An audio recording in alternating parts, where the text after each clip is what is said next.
My name is Lisa, and I'm a housewife who also works. I live happily with my husband Noah and our daughter Madison. Lately, Madison has been talking a lot about her elementary school. And then, Daniel stood up for me. Oh, Daniel sounds so cool. Yeah, all the girls in class say Daniel is cool too. Madison has a lot of rivals, doesn't she? Rivals? No way. I won't accept it. I don't approve of this Daniel guy. Noah, why are you getting jealous over a grade schooler? I'm not jealous. Plus, I can stand up for Madison too. Well, you don't have to compete. But, Dad, you're not at elementary school, so you can't stand up for me there, right? Can't I win against this Daniel kid? No, maybe I can still win if I get a teaching license. Why are you so desperate? Because Madison said Daniel was cool. But the coolest person is Dad. I'm Madison. Thank you. Thank you. Yes, you're the best, aren't you, Noah? That's Noah and Madison for you. Our home is always lively like this every day. Our daughter Madison is incredibly smart for an elementary school student, so much so that it even surprises us adults. Because of this, whenever there's a test at school, Ta-da! I got 100 points again. It was a bit too easy for Madison. wow, Madison, that's amazing. Haven't you been getting nothing but 100s lately? That's my daughter. Well done. I'll buy you something you like as a reward. Yay, as a reward, I want to eat cake with everyone. Please, Dad? All right. Then let's go buy some right away. Yay, let's go. In this way, Madison always scores full marks or misses only 1 to 2 questions. Her intelligence has even become a topic of conversation among the moms. Madison is really smart, isn't she? Really? Is she doing something special? No, nothing special really. She just likes studying and always makes sure to do her previews and reviews. Wow, that's impressive for an elementary school student. Maybe it's true that what one likes, one will do well. Maybe it's because Madison is interested in many things. That's why she's so smart. I wish my child would take a leaf out of Madison's book. All she does is play games and doesn't study at all. Well, games are fun, and it's hard to decide how much is too much. Wait, does that mean Madison plays games too? So smart and still enjoys her hobbies. Madison is truly a genius. I always felt proud when the other moms praised Madison. Sometime later, Madison had her final exams at school. Here, this is the result of the test from the other day. Oh, let me see. What? 100 points in every subject. That's incredible. You did so well. Hee. I worked a little hard. Setting goals and working hard to achieve them, and getting results. You're amazing, Madison. All right, today we'll have your favorite meal. What would you like to eat, Madison? Yay. Then, I want to eat Mommy's omelet rice. Okay, I'll make you the most delicious omelet rice, so look forward to it. Yay. Omelet rice. On this day, Madison achieved perfect scores in all subjects. I anticipated her grades would be beyond anything I'd ever seen. However, Here you go, Mom, Dad. This is my report card. thank you, let's see. What? All ones. What? Hey, Lisa, let me see that. Huh, it's really all ones. What's going on here? It doesn't make sense with her usually good grades. At all ones. I thought it was all good and didn't check. That reaction means a 1 isn't the best, right? Hey, Madison. Are you okay? Are you sure everything's fine at school? Is it still fun for you? Yeah, I'm totally fine. School is super fun. Well, that's good, but these grades seem unnatural. After all, Madison shouldn't have any tardiness or absences. She attends her classes seriously. Dad, it's okay. Madison doesn't care about grades. Maybe, but still.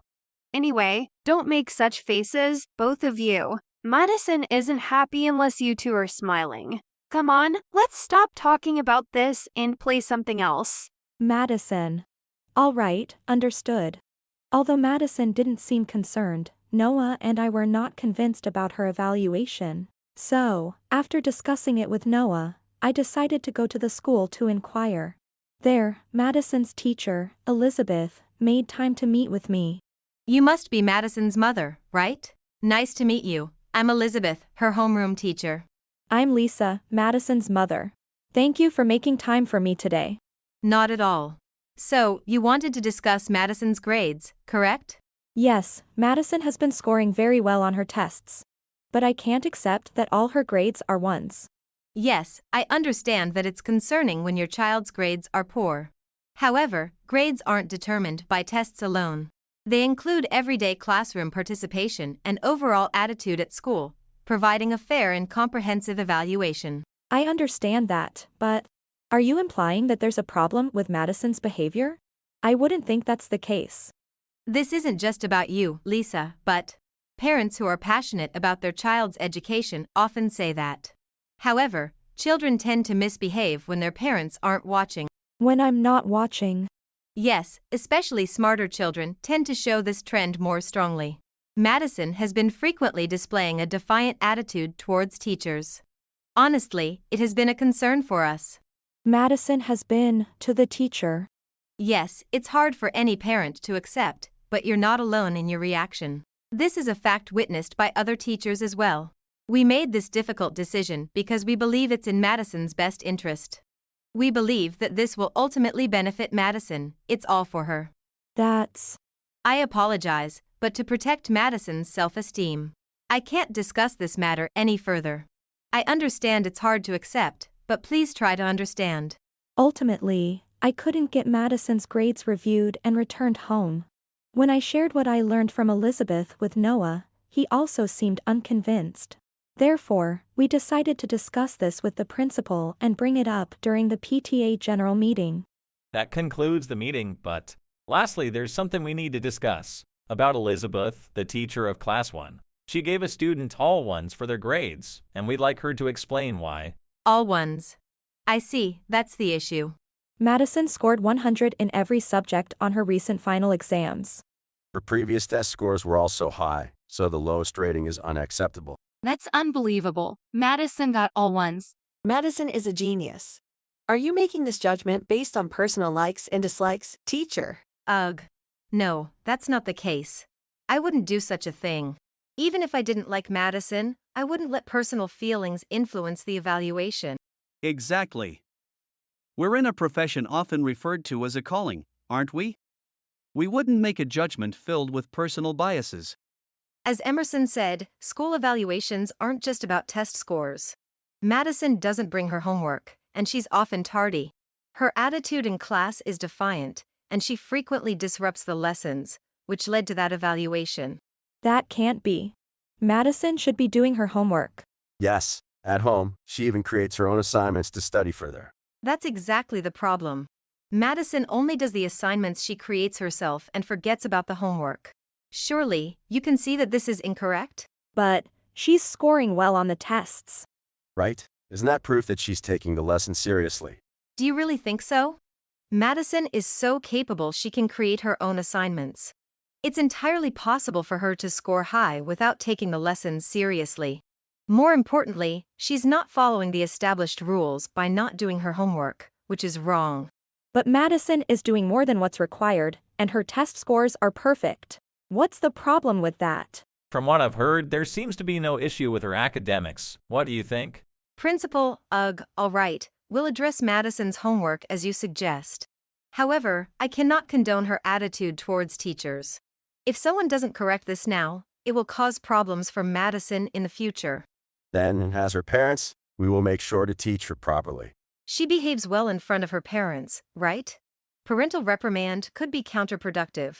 This is something I need to address, as I'm the one who sees her behavior. Despite bringing it up at the PTA, I was at a loss for words when confronted with claims about things I hadn't seen or heard.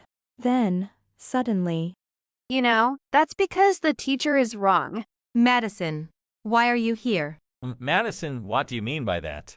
Elizabeth and Emerson over there are in an inappropriate relationship. Inappropriate relationship? You mean they're having an affair? What?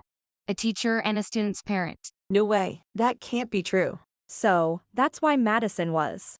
It appears something inappropriate has occurred in our esteemed institution. Is what you're saying true? No! I don't have the nerve for that. Please, give me a break. Please, give me a break. Principal, do you believe what she just said? I'm just trying to verify the story. I saw Madison and Emerson kissing. Emerson is Daniel's dad, so it's a forbidden thing, he said. Ha ha. What are you talking about? Madison, it's okay if you don't like me, but you must not lie, especially not a lie that hurts someone else. It's not a lie. And ever since that day, you've been cold to me. What? So, that's what being defiant was all about. Hold on, Elizabeth, what's going on with this story? I can't believe it. To mistreat a child over something like that. So much for not letting personal feelings affect the evaluation. It's soaked in bias. Elizabeth, did you really lower Madison's grades just for that reason? No, it's not like that. But I was pressured by Emerson to do it, to sabotage Madison's grades for the sole recommendation spot. What? That's ridiculous. I did no such thing. As Elizabeth and Emerson were about to start arguing over the shocking truth revealed by Madison. Dad, cut it out.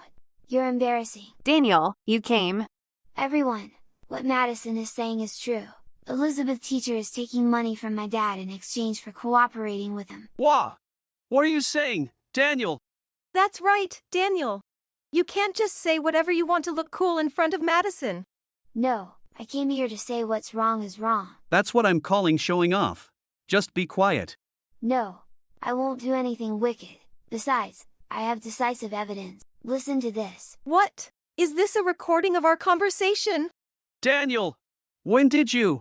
How about it, Principal? Is what I'm saying wrong? No, Daniel, you did well. Never forget your sense of justice. Now our children have done so much for us. Isn't it time for us adults to show what justice is? I'm sorry. Forgive me. It was all for Daniel's sake. Wait a minute. There's still a chance to make things right. Shut up. If the kids can stand up for what's right, I can't be the only one doing something shameful. It's true I gave money to the teacher so Daniel could get a better place. But the affair is not true. She used that as leverage to pressure me. What? How can you say that? A teacher taking bribes, committing infidelity, and blackmail. This is no small issue. We have no choice but to consult the police now. Wait, please. I beg you. I realize I've done something stupid. I feel utterly ashamed for not believing in the kid. So please, give me a chance to make it right. I won't ever make a mistake again. So please, not the police. For Daniel's sake, can't you let it go? I'm begging you too. I know it's a selfish request. But for Daniel's sake, please, can we avoid involving the police? While we were frustrated with Elizabeth using children as a shield, and Emerson seemed to have come to his senses and pleaded with us, we were speechless. Stop joking around. You don't understand anything. Dad, you don't get it at all. Daniel. Dad indeed did something stupid. Thanks to you, I realize that. But it's wrong for Daniel to suffer because of Dad's mistakes, isn't it? That's not right. So, for Daniel's sake, Dad will. No. The one who's not right is you, Dad. Wasn't it always about cleaning up your own mess? That's what my dad I love always did, right? Daniel. I see. Dad made another mistake. Daniel, you're really cool, you know? And that's all thanks to Emerson, right? So, Emerson can become even cooler. You're right. I'm sorry, Madison. And everyone. I've really done something terrible. I'm sorry. I'll clean up my own mess. I'll accept whatever tough things come. But Daniel has nothing to do with this. Please, just be kind to him. Dad. We know the children are not to blame. Right. We hope to continue being good with Daniel. Yes. Besides, even if we said no, our kids wouldn't listen, would they? Hey, Mom. Thank you. Really, thank you. Wait, so, does that mean I'm definitely getting fired? Elizabeth only thinks about herself, huh? Wait, I don't want to get fired. I really love teaching. That's hard to believe now. You know you will likely lose your teaching license. This can't be happening. Please, I'll do anything. Just forgive me. I beg you. Teacher, if you'll do anything, then you should start by doing the right thing. The children have come this far. We want you to show an example. Exactly. You're a teacher after all. Looks like Elizabeth's grade is worse than all one's now. Thank you for everything up to now. How did this happen? Thus, the tumultuous PTA meeting came to an end. Elizabeth was dismissed from her position and, after being sentenced to imprisonment, lost her teaching license. She spent several years in prison, drowning in despair. Even after her release, she was unable to find decent employment and continued to live in a fated world, filled with regret for her actions. On the other hand, Emerson was severely scolded by his wife and faced the threat of divorce, but it seems he managed to avoid it by sincerely apologizing and changing his ways. As for our family. Hey Madison, do you really like Daniel? No, it's not like that. Don't get the wrong idea. Madison, your tone is changing, you know? But I can understand how you feel. Daniel was incredibly cool back then. Right? Daniel was so cool, wasn't he? I see. So you do like Daniel. I told you, that's not it. He was just cool, that's all. Madison, you're not hiding it well at all. Since then, Daniel has become a frequent topic in our conversations. The reason is that whenever Daniel's name comes up, Madison's behavior changes, and Noah finds it amusing, so he often brings him up. However, Noah seems to have mixed feelings whenever he mentions Daniel. While finding it funny to provoke Noah by bringing up Daniel, I wonder if Madison will get mad at us. Despite these little family quirks, we continued to live our peaceful daily lives. If you enjoyed this video, we'd be thrilled if you subscribed to our channel. Subscribing means you'll receive notifications for new videos, keeping you in the loop with all our latest content. Your support is vital to our growth. Let's enjoy and grow together.